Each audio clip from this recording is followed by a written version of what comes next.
பாபா வாங்கின கடனுக்கு நாம பலிகடாவா? என்னடா இது புது கதையா இருக்கு அப்படின்னு கேட்குறீங்களா?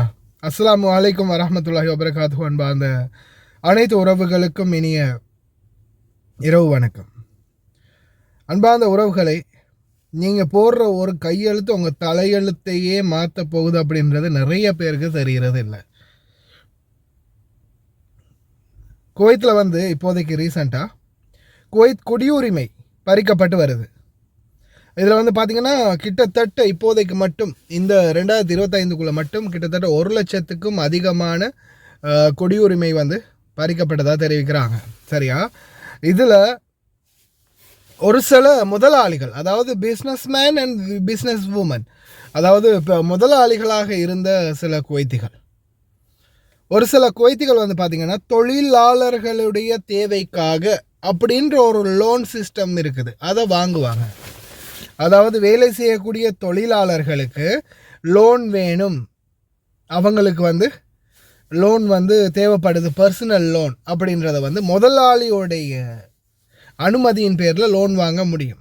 நான் ஆல்ரெடி உங்களுக்கு சொல்லியிருக்கேன், முதலாளி சைன் வச்சு அவர் உங்களுக்கு ஒரு சாட்சியாக இருப்பாருன்னா லோன் எடுக்க முடியும். அப்படி இருக்கும் பட்சத்தில் சில முதலாளிகள் என்ன பண்ணுவாங்கன்னா, இப்போ இவருக்கு ஒரு 50,000 தினார் தேவைப்படுது அப்படின்னும் போது ஒரு 10 தொழிலாளரை தேர்ந்தெடுத்து அவங்களுடைய ஒருத்தருக்கு 5,000 மேனிக்கு இப்படி தொழிலாளருக்கு நான் லோன், பர்சனல் லோன் கொடுக்க போகிறேன், அதுக்கு எனக்கு லோன் வேணும் அப்படின்னு சொல்லி பேங்க்குகளில் லோன் வாங்குவாங்க. அந்த 10,000 அந்த 50,000 தினாரையும் பார்த்திங்கன்னா 10 பிரித்து ஒருத்தருக்கு 5,000 தினார் மேனிக்கு ஒரு லோனில் அந்த லோன் சீட்டில் கையெழுத்து போட வைப்பாங்க. போட வச்சு அந்த கையெழுத்தை நீங்கள் போடுவீங்க. நிறைய பேருக்கு தெரியாமலே இன்றைக்கு வரைக்கும் எத்தனையோ பேர் தனக்கு தெரியாமல், நம்ம எதுக்காக கையெழுத்து போடுறோம்னு தெரியாமலே இந்த ஷூனில் வேலை செய்கிறவங்க அதிகமாக, இந்த ஷூன் வீசாவில் வேலை செய்யக்கூடியவங்க அதிகமாகவே பார்த்திங்கன்னா எதுக்காக நாம் கையெழுத்து போடுறோம் அப்படின்றது தெரியாமல் இன்றைக்கும் கையெழுத்து போட்டுக்கிட்டு இருக்கிறாங்க.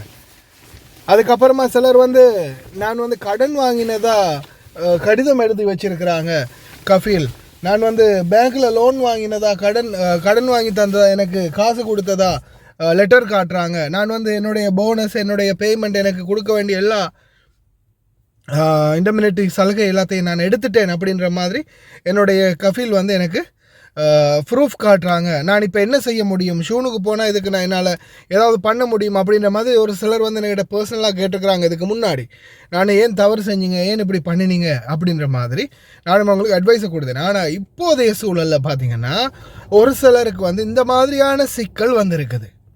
ஃபைனான்சியலாக பாபா உங்கள் மேலே எடுத்த லோனுக்கு நீங்களும் சேர்ந்து பொறுப்பு. ஏன்னா பாபா என்ன சொல்லுவார், நான் இப்படி லோன் எடுத்தேன், அது என்னுடைய தொழிலாளர்களுக்காக எடுத்து கொடுத்தேன், அவங்க எனக்கு இன்னும் லோன் கட்டலை. சில தொழிலாளர்கள் பாஞ்சு போயிட்டாங்க, சில தொழிலாளர்கள்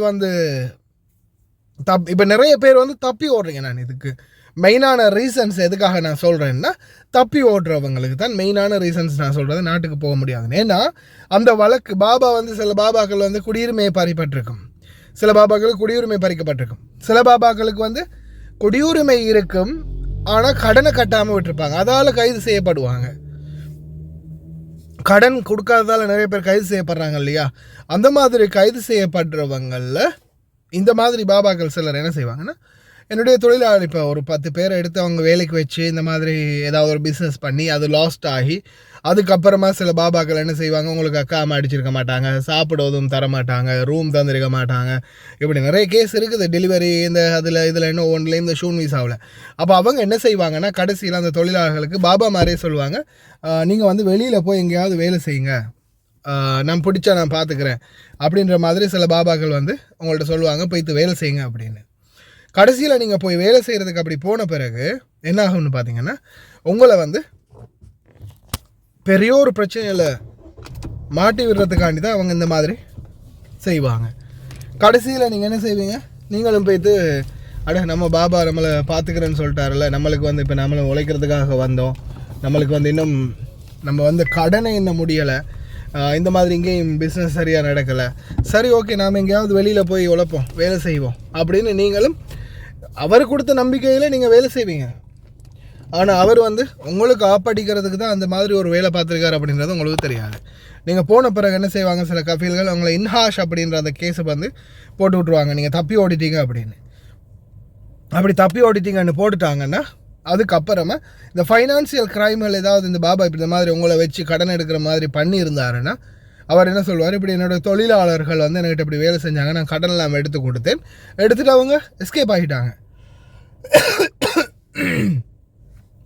நீங்கள் ஆல்ரெடி சைன் வச்சுருப்பீங்க, இந்த கடன் நான் என்னுடைய கஃபீல்கிட்ட இந்த மாதிரி கடன் நான் ரிக்வஸ்ட் பண்ணியிருக்கிறேன் அப்படின்னு. அதை காட்டி தான் அவங்க லோனை எடுத்திருப்பாங்க. அந்த டாக்குமெண்ட்ஸ் எல்லாம் செக் பண்ணி வெரிஃபிகேஷன் பண்ணிவிட்டு கடைசியில் அந்த கஃபீலுடைய கேஸில் உங்களையும் இன்வால்வ் பண்ணுவாங்க. அப்படி இன்வால்வ் பண்ணக்கூடிய பட்சத்தில் சாரி நான் அடிக்கடி பார்க்குறது, ஏன்னா மாமா வீல் சேரில் கொண்டு வரணும், அந்த இறக்கத்துலேருந்து சில டைமில் நான் பிஸியாக இருந்தேன்னா அந்த ஹவுஸ்மேட்டே வந்து சகோதரியை வந்து தள்ள பார்ப்பாங்க, ஸ்லிப் ஆகிடுச்சின்னா அப்புறம் என் தலை உருண்டுரும். அதனால தான் அடிக்கடி பார்த்துக்கிறது. என்ன பிரச்சனைன்னா கஃபீல் வந்து உடனே உங்கள் மேலே பழிய போட்டதுமே அந்த கேஸ் அப்படி அங்கே ப்ரூஃப் ஆல்ரெடி இருக்கு இல்லையா, நீங்கள் சைன் வச்சு தான் கொடுத்துருக்குறீங்க. உங்களுக்கு தெரியாது நீங்கள் ஐயா இருந்தீங்கன்னா கடன் கேட்டு ரிக்வஸ்ட் பண்ணி தான் அதில் சைன் வைக்கிறீங்கன்னு. அவங்க சொல்லுவாங்க இன்சூரன்ஸுக்கு எக்ரிமெண்ட்டுக்கு அதுக்கு இதுக்கு 1000 கதை சொல்லி உங்கள்கிட்ட சைன் வாங்குவாங்க. கடைசியில் அந்த சைனை நீங்கள் வச்ச பிறகு, கையெழுத்தை வச்ச பிறகு உங்களுடைய தலையெழுத்தே மாறி போயிருக்கும். இப்போ நீங்கள் வெளியில் போய் வேலை செஞ்சுருக்கீங்க, ஆல்ரெடி உங்களோட கேஸ் போட்டார், அந்த கேஸ் ஆல்ரெடி இருக்குது, நீங்கள் தப்பி ஓடிட்டீங்கன்ற கேஸ் அதோட சேர்த்து ப்ளஸ் இந்த கடன் கேஸும் உங்கள் தலையில் விழும். உங்கள் மேலே இந்த கடன் இருக்குது, நீங்கள் உங்களுடைய கஃபீலுக்கு நீங்கள் கடன் வாங்கியிருக்கீங்க கஃபீலுக்கிட்ட, அந்த கடனை கொடுத்தா தான் உங்களால் போக முடியும் அப்படின்ற மாதிரி ஒரு சிச்சுவேஷன் க்ரியேட் ஆகும். கடனா நான் எங்கடா கடன் வாங்கினேன், அவனே வேலைக்கு வந்து 6 மாதம் 5 மாதம் 4 மாதம் 3 மாதமாக வேலையே தராமல் இருந்து கடைசியில் அவனாவே சொல்லி வெளியில் போய் எங்கேயாவது வேலை செஞ்சுக்கோன்னு சொன்ன பிறந்தாடா நானே போய் வேலை செஞ்சேன், நாங்கடா கடைசியில் இப்படி ஒரு குண்டை தூக்கி போடுறீங்க அப்படின்னு உங்களுக்கு அதுக்கப்புறமா தான் தலையே வெடிக்கிற மாதிரி இருக்குது. என்னடா இப்படி ஒரு சீன் அமைஞ்சிருக்குது, நம்மளுக்கு இந்த மாதிரி ஆயிருக்குது அப்படின்னு. இந்த மாதிரி பலருக்குமே நடந்திருக்குது.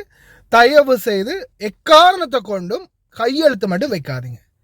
ஏன்னா இப்போ நிறைய பேர் இப்போ கூட இந்த ரீசெண்டாக போனஸ், இந்த இண்டெமினிட்டி, அதே மாதிரி கொடுக்க வேண்டிய சம்பளம், சலுகை, அதை கேட்டு போகும்போது நான் ஷூனுக்கு போகிறேன் அப்படின்னு சொல்லும்போது உடனே ஃபைலை தூக்கி மூஞ்சில் அடிக்கிறானா. இப்போ கஃபீல், அடுத்தது வேறு யார், அந்த மந்தோக் மேனேஜர் மாதிரி எல்லாமே நீ வாங்கிட்டேன்னு ஒவ்வொரு வருஷத்துக்கும் சைன் வச்சு பேப்பர் கொடுத்துருக்கேன். ஏன்னா கடைசியில் ஒவ்வொரு வருஷத்துக்கும் சைன் வைக்கிறீங்களா ஏதாவது பேப்பரில்? நீங்கள் ஷூனில் வேலை செய்யக்கூடியவங்க இல்லை காதிமில் வேலை செய்யக்கூடியவங்களும் சரி, பேப்பர்களில் சைன் வச்சு ஒவ்வொரு வருஷத்துக்கும் உங்கள்ட்ட சைன் வாங்குறாங்களா, அதில் என்ன எழுதிருக்கு ஏதுன்னு பார்த்தீங்களா? ஏன்னா இந்த நாட்டுடைய சட்டமே இருக்குது, எதாவது உங்கள்ட்ட சைன் வாங்குறாங்களா இருந்தால் அதை வந்து நீங்கள் முழுசாக வாசித்து பார்த்து டிரான்ஸ்லேட் பண்ணி பார்த்து அதுக்கப்புறமா தான் சைன் வைக்கணும்னு. ஆனால் நீங்கள் சைனை வச்சுட்டிங்கன்னா அதுக்கப்புறமா அதில் வந்து ஒவ்வொரு வருடத்துக்கும் அவங்க இவங்களுக்குரிய ஒவ்வொரு வருடத்துக்கும் கொடுக்க வேண்டிய கொடுப்பனவு, சம்பளம் எல்லாம் சரியாக கொடுத்துட்டோம் அப்படின்னு எழுதி சைனை வாங்கியிருந்தாங்கன்னா அதுக்கப்புறம் ஷூன் இல்லை, நீங்கள் எங்கே போனாலும் ஆண்டவனை தவிர எங்கே போனாலும் உங்களுக்கு நியாயம் கிடைக்காது. மறுமையில் அவன் வந்து உங்களுக்கு அவன் செய்த நன்மையெல்லாம் உங்களுக்காக கொண்டு வந்து தருவான். அவ்வளோதான் செய்ய முடியும், வேறு எதுவும் செய்ய முடியாது இல்லையா? சட்ட ரீதியாக இந்த நாட்டில் இந்த உலகத்தில் எதுவும் செய்ய முடியாது. ஏன்னா நீங்களே கையெழுத்து வச்சு கொடுத்துருங்க, நான் எல்லாமே மனப்பூர்வமாக வாங்கிட்டேன் அப்படின்னு. அதுக்கு மேலே என்ன செய்ய முடியும்? அதனால தான் நான் எப்போவுமே எக்ஸ்பிளைன் பண்ணுறது, தயவு செய்து சைன் வைக்காதீங்க, எக்காரணத்தை கொண்டும் சைன் வைக்காதீங்க. சைன் எந்த ஒரு ஃபார்மில் வைக்கிறதா தான் ட்ரான்ஸ்லேட் பண்ணி பார்த்து உங்கள் மொழியில் அது என்னன்றதை கேட்டு அதுக்கப்புறமா சைனை வைங்க. தயவு செய்து கவனம். இப்போது இன்ஹாஸ் கேஸு அதோட சேர்த்து பாபாவுடைய கடன் கேஸ், அது ரெண்டையும் சேர்த்து தலையில் சுமக்க போகிறீங்க. இந்த வழியில் பாஞ்சி வேலை செய்கிறவங்க, இல்லை பாபாவே போய் என்னோடய பிஸ்னஸ் டல் ஆகிக்குது நீ போய் வெளியில் வேலை செய்ய அப்படின்னு சொல்லி அனுப்பியிருந்தாலோ, இல்லை இந்த மாதிரி நீங்கள் யாராவது சைன் வச்சுருந்தீங்கன்னாலோ தயவு செய்து ரொம்ப கவனம். கண்ணாடியை பணிச்சே ஆகணும், ஃபுல்லாக பனிமூட்டமாக இருக்குது. ரொம்ப கவனமாக இருங்க. எல்லாம் வளர்வன் அனைவரையும் பாதுகாக்கட்டும். சைன் மட்டும் வைக்காதீங்க, எக்காரணத்தை கொண்டும் சரியாக வாசித்து பார்க்காம.